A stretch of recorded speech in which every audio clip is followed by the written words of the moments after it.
The sun goes through a cycle of activity. So sometimes it's very quiet, calm, and then sometimes it's much more active with flares and these things called coronal mass ejections.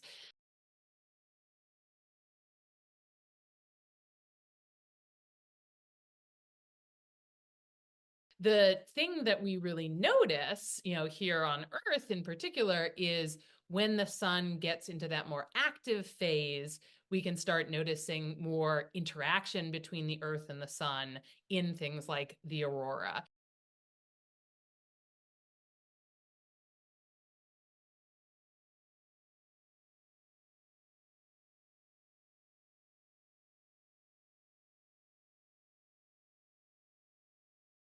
What we are currently experiencing from the sun indicates that the sun has reached the maximum phase of the solar cycle.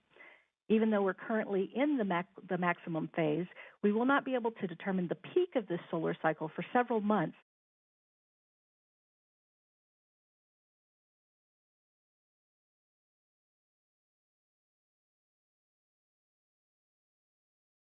Normally you got to be in Alaska, right? You got to be really up toward the Arctic Circle to see that aurora.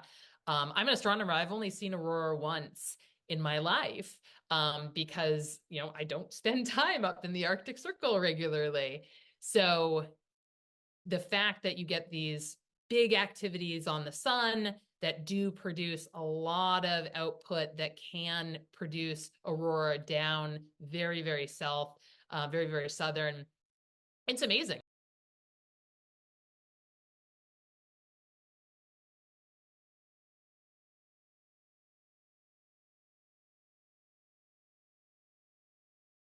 We anticipate additional solar and geomagnetic storms leading to opportunities to spot aurora over the next several months, as well as potential technology impacts.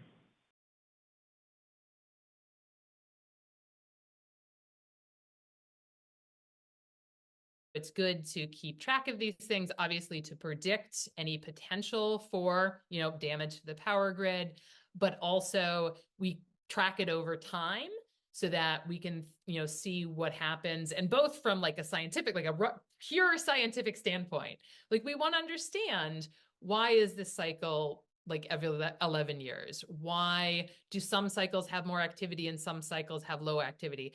There's a lot of things about the sun that we don't know, and it's our star. It's what gives us life. So it'd be really important for us to have a better understanding of what makes the sun do what it does.